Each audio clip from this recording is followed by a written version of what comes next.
Record this for folks who are going to be who weren't able to be here. Welcome to our every other week gathering for Zoom worship conversations. If you're new with us, great, glad you're here. Just to give you an idea about what we're going to do is I'll run through our slides in the church that I'm pastoring, First Presbyterian in Palo Alto, just to kind of, those of you that have been here for a while, you'll see how we've transitioned, changes we've made.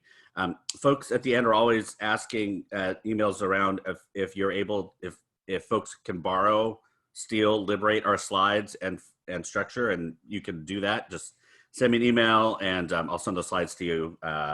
Anybody can use them. So if you see anything that you like or how we do it, you can feel free. It is Google Slides, so that is what we use. And then afterwards, we'll just have some conversations. So you have questions about anything from as basic to how do you do things in settings all the way to maybe more big picture stuff. Feel free to ask. Encourage you to use the chat room. There's a lot of expertise sitting around this space as always, and the chat room's pretty active, so feel free to use that. And then we'll just kind of interact for about an hour, and I'll record and share everything that goes on. So let me first go to sharing slides. Now, for those of you that do slides in your service itself, I always try to let folks know that the least number of distractions that you can have, the better. I was just in 2 Zoom worship services in the last couple of weeks where they're going right to their kind of desktop looking kind of stuff and then shifting into slides so that everybody is seeing everything you're doing behind the scenes. I find that really distracting. So one of the things that we do is you set it up in present mode so that it's already full screen in one window, and then you create another window for your Zoom meeting, and then you're really just going back and forth between a full screen present mode and back to your Zoom mode. So if you're on a Mac, it's F3, and to make sure that I can see the windows that I want to have, just always checking that. And then when I go to share my screen, I can just choose that full screen window. So when it pops up, you can see that it's full screen all the time. So to give you a little bit of what happens for our service, about 9:30, everybody, all the leadership comes in to our meeting. We have about 12-ish people that are part of leadership for our service. Everything from, we have tech deacons, greeters, we might have a guest musician,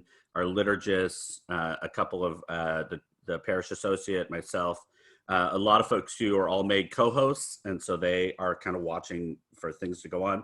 So about 9:30, we run through the service really quick. We do sound checks for all of our musicians, and then we take a break for about 5 minutes, come back at 9:55, pray, and then let everybody in. And then our prelude begins, and that takes us over into 10 o'clock. So this is the screen that we have up during that time as the prelude is going on. We go through pretty standard kind of what you would do in an in-person service. We do some welcome and announcements. Our language for our service is really shifting to understand that we have people who join us for worship from all over the world now. We have, well, all over the world. I said we have 2 or 3 people from other countries that worship with us every Sunday. And then lots of folks who kind of come in, many who come in just to see what we're doing, which is totally fine. We have pastors that take a break from their services and they're on vacation and they'll come, but we're also starting to see members from kind of theologically isolated communities begin to participate in what we're doing. So our language around welcome and who we are tries to reflect that. As we go, I remind every Sunday, we remind people how to connect with us. We, like many churches, are still having a hard time getting everybody to check their email. They're still relying on announcements made at worship, and we're trying to figure out how to tweak that a little bit more, but we encourage everybody to sign up for our newsletter. Our newsletter sign up has only gone up about 10% in the last couple of months, which is not high enough to get everybody who comes to our worship, but we're trying. So we encourage people to do that. And then we just have a few announcements that I do, Bible studies and just kinds of things. The way that we do it is I make all these announcements. We may have another person do that at some point, but this gets us through them pretty quickly so that we're not kind of sitting in our announcements for too long. We do an announcement of our coffee hour afterwards as well. I do a Zoom reminder slide every time, just because we have new people that are coming on. Your video, again, folks are getting tired of video. We have about, I don't know, 60% of our folks that use their video, the others don't. We also record and put on YouTube, and we kind of tell them all of this information. We do close our service at 10:30 to make as one way to keep things a little bit safer. And then I always read that last line, that this will not be perfect, and no service has been to this point. So then I walk through the service. Again, we do not do a pre-done bulletin. Our staff was just talking about it last week and asked, was that strategic? And I'm like, no, we just didn't want to do that level of work. So we just never did a bulletin. And so nobody was ever used to it or expected it, which in hindsight, we can say it was strategic, but it really wasn't. But we don't do it. So I just walk through a little bit about what we're going to do. And we do a very similar service every Sunday. So folks know what to expect by this point. I do a centering chime for about 3 minutes, which feels like an eternity when you're silent and by yourself in your room. But we do a silent time as part of our service. Then we do an opening prayer. We sing a hymn. We had a guest musician on, Matt Black, who is a singer-songwriter from Chicago. Some of you probably have heard Matt before. He will come and do guest music for you. This is, again, some of the ways that I think it's to use the technology is you can bring folks in you've never been able to bring in before. And so we've had guest musicians come in, which has been really good. Then we have we do confession. We have our liturgists do the one part, and then I do the many. Here we go. And then after the forgiveness, we do our first face-to-face and go into our passing of the peace. I switch it to gallery view. Everybody, it is chaotic and everybody's talking at the same time, but it's lovely. It's the first time people see each other. People are scrolling through and seeing who's there. We have anywhere between 80, 90, almost 100 logins. So you folks love scrolling through all the screens and seeing who is at worship that day. I bring them back, and then we do scripture reading. Then I use slides for my sermons, and I've always done this, so this is not a new thing for this congregation. And so I preach behind slides, which then the little box of me is in people's corner. And then so after the sermon, we go into singing another hymn, which Matt led for us. And then once a month, we do polling during our offering time, folks to offer opinions and things. We tried to do it this time, but we were running out of time because somebody preached too long. So we skipped it this week. But normally the first Sunday, we do polling about things that are going on in the church or in life. Anyway, so the Matt did a special music. Then we do prayers of the people. And our prayers of the people, the kind of guidelines that we use, we have everybody raise their hand in their participants lists or use *9 if they're calling in, and people have gotten used to doing this.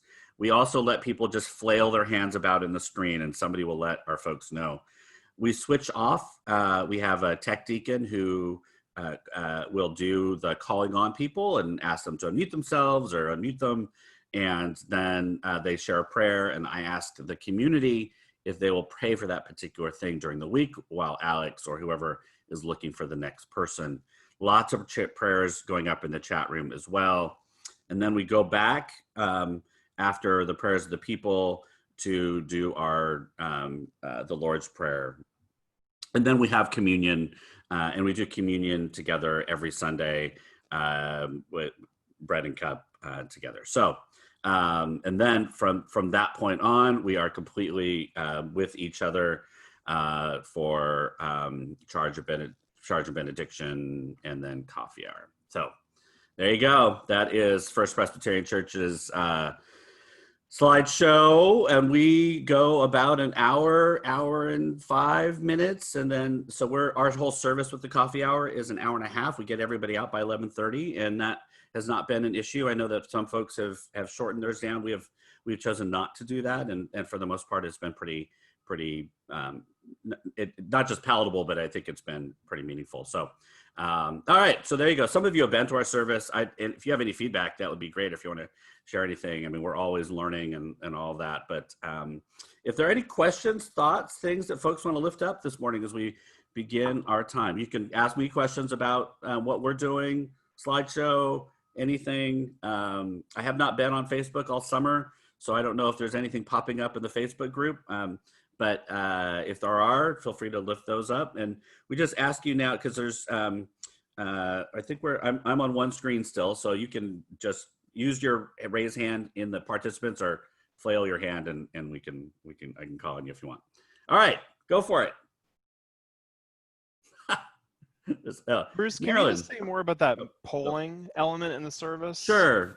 So let me go back and, it's not on a wrong Zoom meeting. I can't do it here.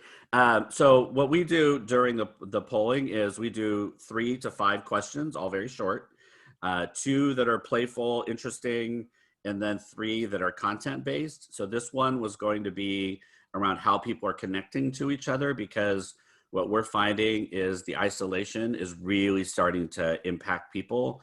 And so we've started a few small testing programs to see if we can build some more intimate connections. So we started a pen pal program. If anybody want to be pen pals, old school, writing notes, making phone calls, we're just pairing people up to be one-on-one. We've had some folks who have some mental health issues going on that have impacted them pretty severely during this time. So that was what we focused on. So our first question was pajamas in worship, never, totally, pajamas on the top, or no, church on the top, pajamas on the bottom. And then we ask always, where are you sitting? So we have about 2 or 3 people that are in their cars driving every Sunday, which always is, they're going somewhere. And then we just kind of look at a geography. That's our 2 kind of early questions. And this time we asked, how do you mostly connect to friends and family? And we just listed about 7, like technology, but also phone visits, see how people are connecting to each other. And then we asked people to kind of scale themselves about how they're feeling about their sense of isolation right now, and wanted to get a sense of how people were feeling these days. Really trying to get folks to Sunday worship is a great place to connect. And we do coffee hour, but we know that this is really, so our church, we have said 2021, our entire facility are closed. We're not doing any in-person at all. I have done no in-person visits. I'm very conservative on this in our area in California, and not encouraging or modeling getting together with anyone. But we're thinking about shifting that, because we're now looking at, probably for California, our worship team said, are we really looking at Easter? And California is so bad right now, we don't know. And that feels tremendous, even for us conservatives around coronavirus. So we're trying to build in some ways to maybe reconnect, or a couple pastoral types reconnect. So we really wanted to engage people in that information and kind of that information gathering. All right, Marilyn, you had a question. I did, and this is really basic, so That's I apologize for those of you who are smarter than I am. No. Oh, sorry, I forgot. When you're speaking, if you're new or not new, if you could just say your name, and then where your ministry is, kind of geographically where you are. Go for it. I'm Marilyn Johns, and I am the Zoom guru for our church in Henrico, Virginia, outside of Richmond. We've been doing our services. We have a small church, but 3 different services every Sunday.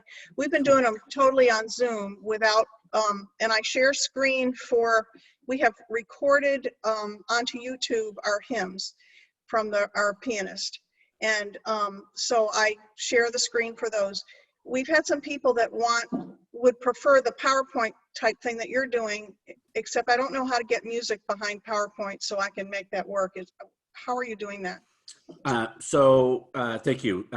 So there's a couple of things. We use Google Slides. There's a couple of ways you can do it. We use Google Slides, and we have our musician playing. So we actually have our organist, the only person that's allowed onto our facilities really is our organist who goes up into the organ loft and plays, or we're bringing somebody in from outside like we did this past Sunday. So we actually have them playing while the slides are going on. So we actually don't do any recorded in any parts of our service unless it's a video that we want to bring in. And we've been really committed to not having any video recorded. And I've said this before, again, I think I try to take away any possibilities of technological glitches and stream it down as possible. So my first inclination is always, if you can get somebody live to play, that's the best way, and use slides in front of them while they're playing. That I think that brings back the sense of we're doing this together at the same time. Now, if you can't get the technology to work, or the sound is so bad that it distracts, that's another thing. But That's you been part can, of our yeah. issue. So you can play it if you let them use, you got to make sure you switch to let them hear computer sound. That's one way to do it. I'm not sure, for you PowerPoint people, if you embed music into a slide, you can do it that way as well, correct? Any PowerPoint people out there want to chime in real quick? Go ahead and unmute yourself and answer that if you want. Hi, Jeff Spencer, Niles Discovery Church, UCC DOC Church in Fremont, California, across the bay from Palo Alto. We do pre-recorded music embedded into the PowerPoint, and so it's just the next slide. It's set up to play automatically. Sometimes it's recorded music with that I've liberated from YouTube that has got the lyrics already in it. And sometimes I rip out the audio of something and then create slides that I manually go through that for the lyrics. And occasionally we've had our organist record an accompaniment that I can embed. But we don't have the mics in our sanctuary to be able to do live from the sanctuary for her to do that live. Great, thank you, Jeff. And we actually resisted a long time to have Andy back in the sanctuary just for modeling purposes. But we just decided, and we're just doing it with a Snowball and his laptop, and it's worked out fairly well. We're going to upgrade him soon, but so that is an option, is to have the music. And people love having Andy back and introducing stuff, and it was just an element of familiarity that we brought back in for our folks. So thank you. All right, Marty, you have a question or a response? Either way, go for it. It kind of goes hand in hand with and what remind Jeffrey us where was, you're from again. Yeah, Wilmington Island in Savannah, Georgia. We usually have somebody live in the sanctuary to do the music. However, I was helping with a presbytery meeting, and we did a worship where another church in our presbytery provided 2 YouTube videos and 2 MP4s that were from their Google Drive account. Mm-hmm. And where the problem is I could not embed those into the PowerPoint. I was able to embed the YouTube. So what is the solution to that? Use Google Slides. I mean, this is where a lot of platforms don't play nice with each other. Keynote won't let you embed a lot of things into if you're on a Mac. So they gave you the other thing is you have to download them, convert them, and then embed them in like you would do other ones, which just becomes kind of a pain. But that would be, if you really wanted to be consistent with the slideshow that you're using, I would download, convert them to a file format that works for you, and then just embed it that way. But it's kind of, do you have a recommendation for that kind of format, or does anyone on that kind of format, what program do you use to do that conversion? Anybody? I always just kind of, I wish I probably should have more things to say, I end up sounding like the old man on this conversation because I don't trust embedding of any media at all. I think often you can test it all you want. My experience has been during a workshop I'm teaching or an event that I'm speaking at, it doesn't work.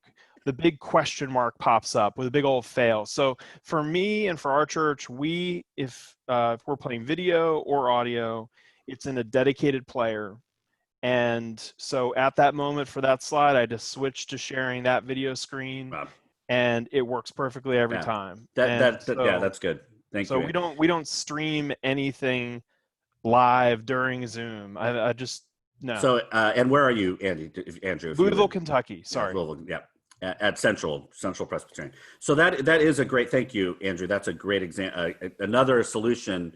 Remember, if you're on a Mac, F3 switches your windows. Like you could just open up another window that has your player, and then you just reshare. And those of us watching will have no idea what you're doing. It'll look like you've just gone to another slide if you share it smoothly. So now that's where having it in present mode. It has it full screen already, so that's a great suggestion. I would say so. When we do use videos, Google Slides and YouTube work really well together because they're the same people, right? So they embed pretty well as long as your internet speed is good. So, all right. So I'm sorry. Yep, that's right. Go for it. Still stuck. Right. So Andrew, when you initially, that's what I was trying to do, was just to share them from the share screen. However, I'm not that techie, so I was able to do the YouTubes, but I could not find where my MP4s. They were in a Windows screen, and I could not see which one came next. So is that where the present mode helps? And can you clarify? Can you show us, demonstrate what that looks like? I think I can. Let me see. I will try to do that. And while Bruce is looking for that, one of the challenges I've had with trying to host Zoom and play videos is and Bruce, you mentioned it just in passing, not having the bandwidth for it. Yeah. To have it like I could do both, but the video would get choppy. So that's where I have tried to download video and play it. Right. So here, if you can, you all can see my screen here. So for Google Slides, here's the present button, right? So when I hit that, it goes to full screen.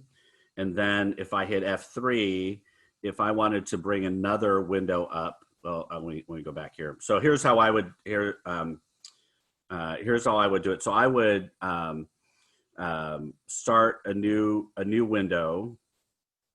Hello. So, gosh, what's going on? Get out of the way. Gosh, where's the Zoom controls are all in my controls here. Go away. There we go. So I would start a new window so that you can see different. So you'd be able to see different versions of what you're trying to get to. So that way you have a different screen already set and ready to go to share. If you just share off of one, window, you're only going to get whatever's the front screen on that, the front site. So does that make sense? I'm trying to. Where's front tab? Yeah, thank you. Front tab. Thank you. All right. So I would create a new window, have something put in here. I'm just picking something, right? So that's here. So when I hit F3, I have multiple windows to choose from. So I know that I might have a player on this one. I might have my slideshow on this other one. And then I could go to Zoom, back to Zoom if I need to. So, and in a Windows computer, the equivalent of F3 is Alt-Tab. There you go. I don't remember what it is anymore on my Chromebook. It's been so long now, but yeah. So I use that as a way just to make sure that the present mode is always on whatever I want to show, so that I can look and make sure that they're not going to see, but the behind the scenes kind of setup. All right, Susan, was that your hands up for something else, or was that part of responding before? I was responding before. Okay. I have a snowball question, but yes. I don't want to. If no one else is ready, I can go. Go for it. So we bought snowballs for our musicians, and then one of them had a medical issue and couldn't use it. So I've been trying to use it, mm-hmm. and what I'm hearing from my team is that my sound quality is actually worse with the microphone than without it, and I'm Does anyone know if either in the Facebook group or on a Snowball page, if there are additional settings that I need to be paying attention to? Do you have the Snowball with the switch on the back or no switch on the back? Yes, I have the 1, 2, 3 switch. All right, so that is determining your direction, and I never remember if one is narrow or one is wide. So it'll intuitively 3 should be wide. Intuitively, that is the case. I always find myself looking it up again to make sure, but you may want to play with that, and so it'll depend on where it's placed. Okay. So I mean that could be what it is that it's just your omnidirectional versus whatever the other one is. All isn't. Right. That'd be my guess, but I buy toys and use them is basically right. Well, I was using the same settings that we do for the musicians, and they were what I was. I mean, I sound like myself, so I have to rely on other people telling me what it sounds like. But they said that it was choppy, that it was not as good as the mic on my MacBook. Huh. Interesting. Cool. Anybody else have that kind of? And I'm sorry, I pastor First Pres in Springfield, Illinois. Great. Thanks. All right, let's keep going. Other questions that folks have? Folks have thoughts, questions? Yeah, Jeff, go for it.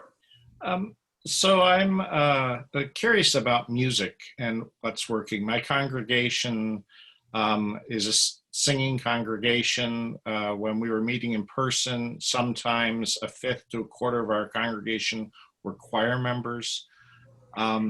There is a lot of grief around not being able to sing together and hear one another singing.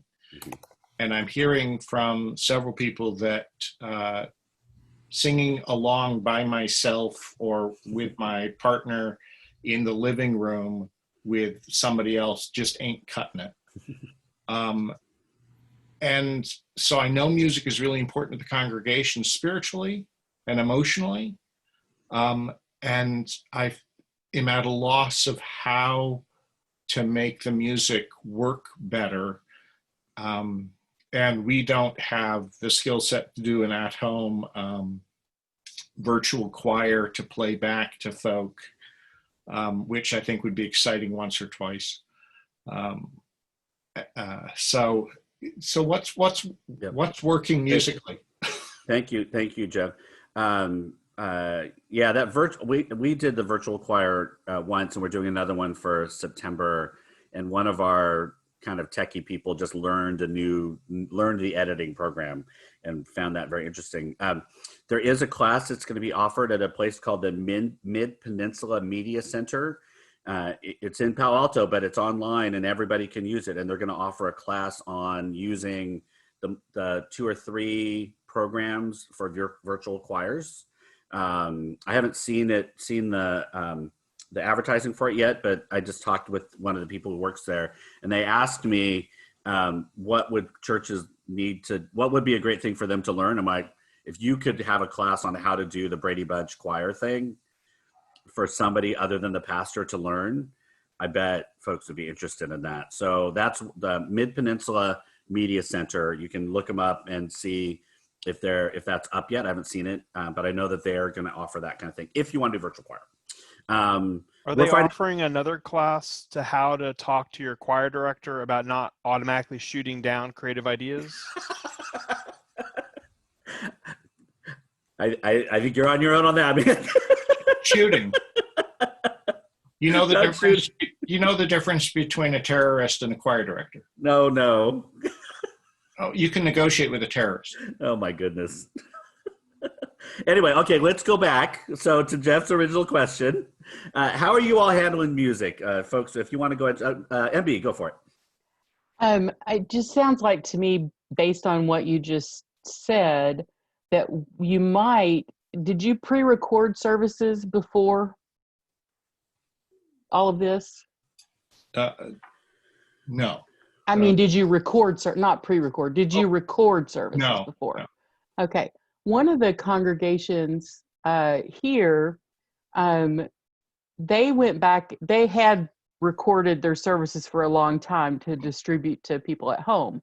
And they went back and based on old bulletins, picked hymns from those other services and then pulled those out, and they used the hymn with the organ, with their congregation singing in those places, so that when people are listening at home, they're singing along with a congregation and not just a soloist or just music. So that may be something to look for. You might find some other congregation who has recorded their, stuff from your hymnal, stuff that you use, where multiple voices are singing instead of. I think that's one of the big things. Yeah. Is you want to sing harmony, and if it's you and one person, it's not very fun. And so maybe if there's the recording is a congregational recording, that might make a difference. Even if you just did it once a week, one song a week, one hymn a week, I think that could meet some of that need. Yeah, that's why I've seen that in a couple of churches around us too, where they happen to have recorded previously and they just pulled hymns so that they were singing with themselves. So it wasn't ideal, but it did feel like they heard themselves a little bit, which did work. But obviously, Jeff, that doesn't help you if you didn't record before, unless there are other churches that you have some kind of personal connection to, that they might have that piece, that could be something. Other folks, how have you handled any music kinds of thing? Jane, go ahead and introduce yourself and tell us where you're from. I'm from Raleigh, North Carolina. I'm a member at Community United Church of Christ. Great, welcome. And we've dealt with it by going deeper into the experience of what it's like to not be able to sing. So our staff has been using the metaphor of exile and those biblical stories all summer. And part of the exile story is not being able to sing your songs. I mean, that's in the scripture. So going really deep into that and having that be common language. And then our choir director very brilliantly has scheduled choir practice where they just hang out together and they get to enjoy each other on the same schedule. And that's met some of that social need, including the ability to complain together about the fact they can't sing. So I think that those two things have helped us cope with that. Although I know the longing is still there, to connect it to the deeper story of what that longing is like and what it means and where God is in that. Has been really great. Cool. That's great. That's wonderful. Yeah, they asked, when does the Exodus end? Has anybody said like? So fortunately, our 40 years. It was 40 years. Yeah, there's that. So our choir tends to be gray-headed people like me, and so they're not real anxious to get back in person. Yeah. As much as they want to sing, their caution is North Carolina. Like, we're not doing so great either. So. But you look at us and you can be like, well, at least we're not California. So, we're experiencing the same thing. Our choir director also holds choir rehearsal on Thursday night, same time. And I've asked him basically to be their pastor and see that as his congregation. And it takes a whole group of folks off of kind of my need to check in consistently. So that's been really helpful. And he done a couple of interesting things. One, he did choir school, which was he began to teach music theory to the choir members and kind of step back and do some different things, because they like all choirs tried to sing together and early found out that doesn't work. But so they kind of said, well, what do we want to do? So he took them through a cycle of choir school, which I thought was really good. Folks were interested in that. And then this Friday, they're doing a talent show. The choir members are all doing a talent show just to be able to do some creative things. So, but yeah, this congregational singing piece is just going to be tough. Other people, what have you tried? Anything that we haven't shared yet around singing that you found helpful or useful? No. Yeah, I mean, this is. Yeah. I mentioned in the chat that a few times I've pulled video of either congregational singing or choir singing so that when an individual sings, they're hearing multiple voices. Mm-hmm. So it feels more like you're singing corporately instead of just singing individually. Right. And in the vein of bringing in ringers, as it were, our church has had a program of having choral scholars from a local Presbyterian college that augment our choir for scholarship money. And we've clearly that's off the table for this year. So we have gone back and invited previous choral scholars to sing with us as special music, and that's been kind of a they're all grown up now, and some of them are professional musicians, and that's been kind of a sweet moment, both for to hear some beautiful music, but also to connect with this significant ministry that we've had. Mm-hmm. So even though it isn't corporate singing, some I mean, I think bringing your opportunity now to bring in singers, songwriters, worship leaders, different styles of music. Right now, if you're not taking advantage of that on the Zoom platform, I really would encourage you to do that. You're never, once you're back in person, whenever that's going to be able to bring the diversity of people in to lead worship and to help provide music is never going to be the same. So would really encourage you. And there's tons of great folks out there who do theologically sound worship leading and music that this is a great time to give exposure to. So again, I would take advantage of that because I think folks love that. Kathy, go for it. Yes, I have been, Kathy Keener, I'm out in Seattle, Presbyterian Church USA. I'm an interim specialist at Madrona Grace Presbyterian Church.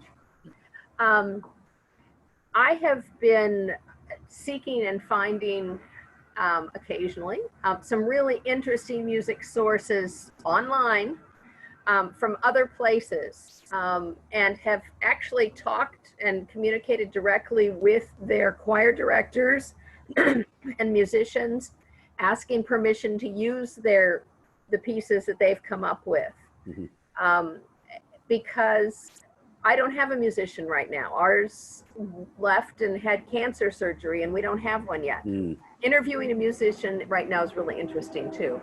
We've had people all over the country apply to be our music person, even though they're not even close to ever being in this area. It's been kind of funky. But the hardest things have been finding choirs that show some racial diversity like our congregation does, because a lot of the music pieces that are out there are really white. Another piece that has been a real challenge has been finding folks that care about inclusive language, because a lot of the stuff that's done is very exclusive. Mm-hmm. And then the third piece that has been a challenge is finding stuff that doesn't go for 8 minutes. Some of these people think you have to keep vamping it over and over and over again if it's going to be real music. And that doesn't help. Yeah. Thank you. That's very helpful. So I will say we cut all of our hymns in half. We only do 2 verses every hymn. We don't even do the whole hymn anymore. We did that once and we knew it was too long, but it's our music person. I'm so grateful for a music person. It's like, let's just cut the hymns in half. I'm like, okay. Right. So it was very the ownership and ego around music at our church. I'm so grateful. I've worked with, it sounds like we're bashing musicians. We're not really, but I've worked with some that have not been particularly helpful. So I think shortening as much as possible would be great. I think that's a good piece. We've actually done Taizé online as well. And we just have acknowledged that, because I think Taizé is just basically progressive praise music. I'm always like, as long as we let folks know this is a Taizé service, so it's going to be this kind of repetitive, that's the point. We've cut, when we've done more traditional contemporary stuff, we've also cut those down really short, which then takes away from some of the ways that contemporary music works, which has been harder. We also, so somebody like Matt Black, Heather Lynn, there are some other names out there who inclusive language is important to them. I think there are people out there, they just have never really had the platform. So in the Facebook group, I would share, if you all could share some names of people, and there's another group called 9 Beats that's based off of the Beatitude, that they do a lot of music, spoken word, poetry. They're pretty good about inclusive language, and their leadership is always up for interaction.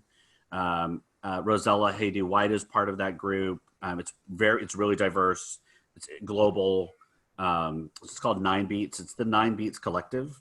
There's some great stuff that they're putting out as well. So, and then Joshua Young, who's on this call, writes his own stuff as well. So you can always have Josh come in and do some stuff. So yeah, but I think that's a great concern, Kathy, and for the it needs to match your theological space and your communal space and context as much as possible. Thank you, Kathy. All right, Brenda, go for it. Tell us who you are and where you're coming from. I'm Brenda Barnes-Jameson. I am a UCC intentional interim pastor in the Chicago area, currently serving a church that hasn't had a musician for over a year now. And I have a son in the California area who is a tremendous musician, so it hurts my heart. But one of the things I have learned to do, trying to find music that my church can sing with, is to put in my search engine the name of the hymn, especially if there's an inclusive language version of it. I will put that in, and then I will type in 2020, because then I'm seeing fresh congregations who have been struggling as we are struggling to figure out what it means to worship. It feels like there's an integrity to the fresher music that I'm not feeling in other areas. And there's inclusivity that I find when I type in 2020 that I don't see in others. Great. Suggested how you're looking for stuff. You're finding, yeah, that's great. Thank you. Good. All right, other music things that, I love the way these conversations go, but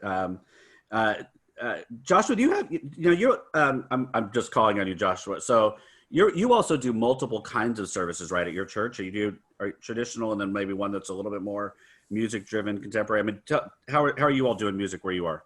And tell folks where you are. So I'm Joshua Young. I'm in Houston, Texas. Before the pandemic, we were doing a couple contemporary services and one traditional service. Now we're just doing one service over Zoom now, and actually we just tried that, and our choir director is doing the music for that, and we're doing live music over slides. So she's playing organ in the sanctuary while I run the slides. So and that's worked out pretty well. Right. So you won't that the more contemporary one will not be part of what you all are doing for the future, or will that be maybe next? Or I think it will be next, and we're going to try it several ways. I mean, I've done stuff basically from my living room before. That's been more contemporary. That's worked out. I'll put up our YouTube channel. We've got a number of songs that I've done that are originals and things like that seem to work. So we've done it live here. We're experimenting with possibly, again, using social distancing and whatnot, having our worship band lead from the sanctuary if possible, with a camera on them, if we can make it work. So yep. That's something that we're looking for in the future. Right now, it's just easier to have, obviously to have a computer and a mic on the consoles, on the organ console. Yeah. But if we can somehow, our hope is to use our sound system and use a better camera to see if that'll work. Right. Yeah, I do say we had a musician on this Sunday, Matt, and he played kind of an old school contemporary piece. And I think for me, who I love a lot of that style, I was air drumming and then had forgotten that my video's on, and people are like, "Oh, Bruce is enjoying." I'm like, "Oh, here we go," and then I'm like, anyway. That's why I love doing live Zoom, because you just whatever happens. All right, other questions, things going on for folks you want to talk about today that you're experiencing or thinking about. Go for it, Kathy. Again, go for it. I just want to report this last week. Synod School was held by Synod Lakes and Prairies, and this wonderful family of Presbyterians called the Stanfields have always led music at Synod School, and they were in 4 different states. And during the talent show, they did a handoff from each of their screens. They all were in the same key, and they would hand off from each other around the country through the different verses of it. And they did it really very well. Wow. It was a test thing to see what they could pull off. It's like, oh, well, they could be done. It's a handoff. Right. Oh, that's interesting. Yeah, that might make my folks' heads explode if we try to do that. You can imagine. Wait, am I this way? Yeah. All right. Thank you. Susan, you have hands up. Go for it. So I have started what may be an awkward conversation with our organist. We have an organ that is actually named and noted in Wikipedia. Pray for me. And everything that I'm reading says we cannot sing together. Singing together, whatever, if there are, unless you're in one household, trying to sing together is higher risk. And that includes playing wind instruments. And our pipe organ is, it's the Brumbaugh Opus 35. Oh, that one. Okay. And it's mechanical. Like, there are no electronics on it. It's only 20 years old. It's astonishing and beautiful. But it's a giant wind instrument. And we're in a 150-year-old sanctuary with Tiffany windows that do not open. And the instrument pulls air from the room, from the bellows room, and then puts it back out into the sanctuary. And we do have fans that push air down, and there is air conditioning that's vented, but the heat is radiant. And I cannot figure out how you calculate all those variables to figure out whether, if we have someone that's COVID positive, is it safe to play the organ in that room?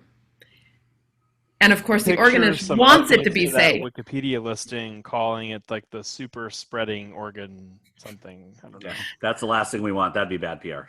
Right, exactly. Well, and we have had our first church in our presbytery with a COVID outbreak that happened 2 weeks ago. I just can't figure out a way to do the complex math to figure out what the risk factor of playing that instrument in that room with other people present is. Right.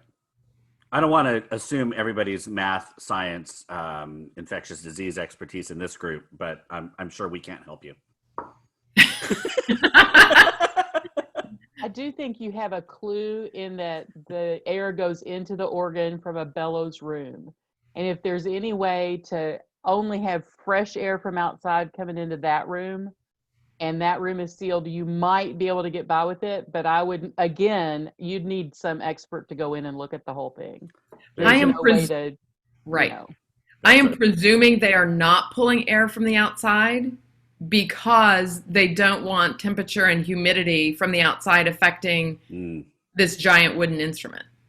So even if the door is closed, they're really pulling air from the sanctuary. I mean, the bellows room is in the south tower of this 150-year-old sanctuary. I just...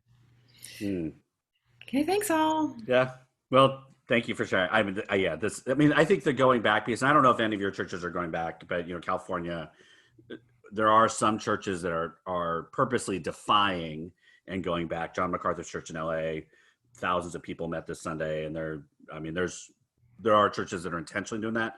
And then there are those who are just yearning to be together, who are doing 10 people on their porch because they just need to do that. But I think all of us are having to figure out what is that go back in person modeling look like. And I kind of feel like I keep telling my folks, I just don't trust them. And I'd say it in love. I just like, if we're going to bring you back together, your urge to hug each other is going to be so strong.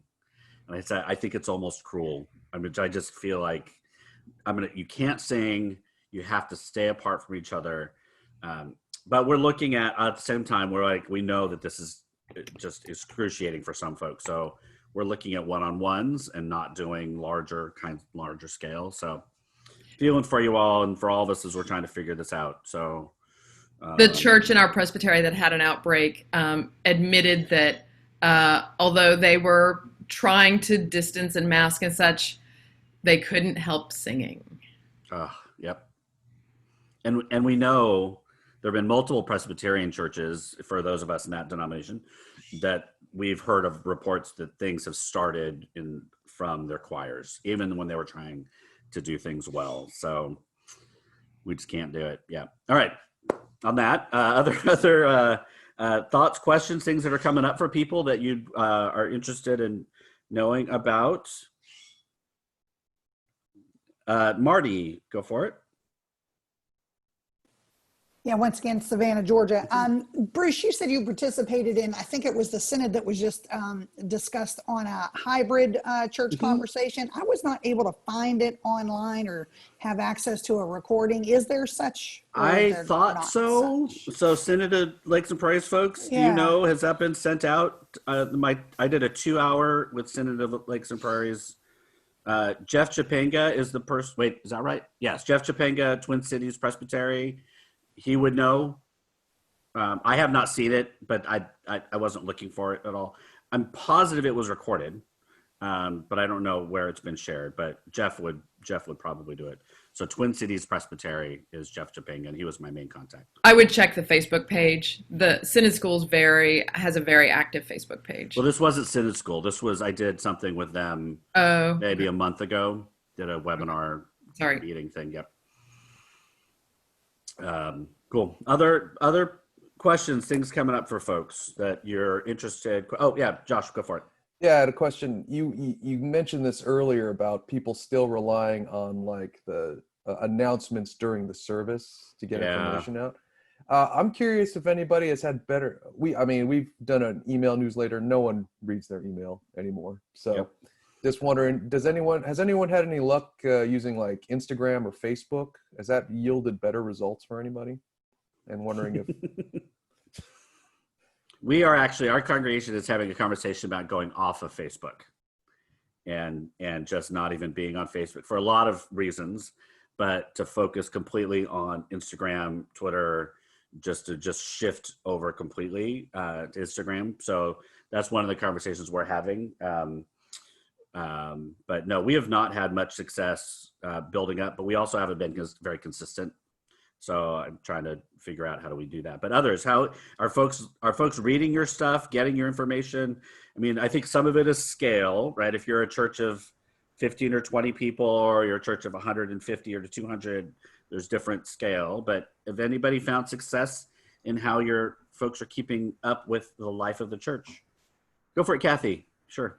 I got a question back at you. You said you're moving to Instagram. What does Instagram give you that is the benefit? For me, it's a different demographic. So it's a completely different demographic. And the Instagram Live, so we're just starting to use it now. So I have my invitation. I'm going to start doing a weekly, here's what I'm going to preach about on Instagram Live, a little video clip. We have an Instagram person, a member who posts one thing from worship every Sunday. So we have something that comes up every week.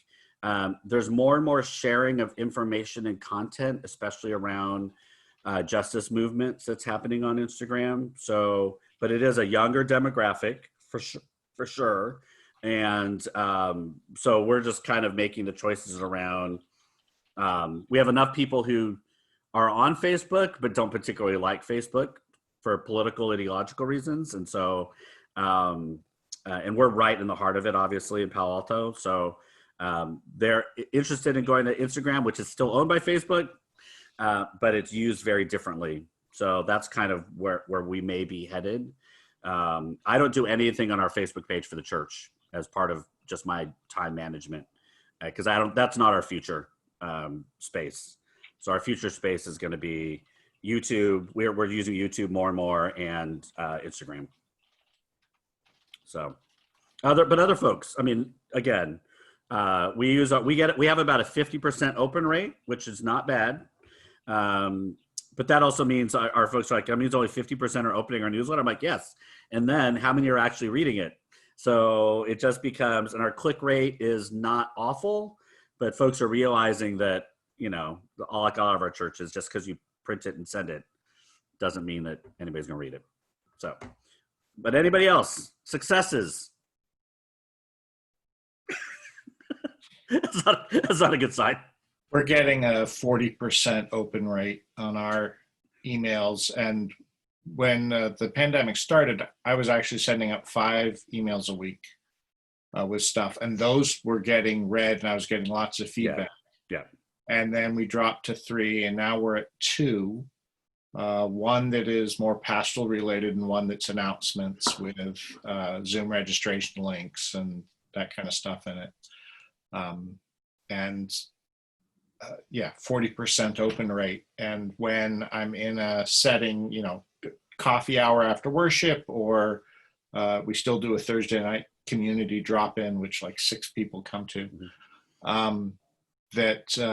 and somebody says, "Oh, that was in the email?" I said, "Yes." And, I guess I need to read that. And I said, "It's just like old times. It's just like old times." Yeah. MB, you were going to say something? I will say that I'm in Northwest Ohio, and I have a lot of hope for the possibility of this hybrid worship model for the future, because we're really low rates right now. And so we're back in the sanctuary, just a few of us. But they're getting very used to, okay, we have people on the screen, we have people in person, and it's challenging, but I think down the road, this is just going to be so normal. And I'm excited about that because it gives us so much space for new possibilities. Yeah. I will say around the communication piece, we're starting to see folks really settle into new normals. And I think that's one symptom of it, is like, oh, well, we get all of our announcements now at worship on Zoom. Like, it's just like, that's where we get our announcements. I'm like, no, I'm not going to do 12 announcements at the beginning of worship. So there is more. So but we haven't figured out how to get people to actually read them. All the research will say single topic emails are still the most effective. So if you have something big, you send it as one, that's the only thing. The more things you start to add, the less effective it becomes. We still do our weekly announcement list because we do know that folks, when they forget about something, they look that up because they knew it was mentioned at some point. So that's one piece that we think is helpful about it. But for the most part, not particularly effective. All right. It is almost 9 o'clock California time. So thank you all for hanging out. I'm going to poke into Facebook and post some videos and be a little bit in there just today, but still taking a break through the rest of the summer.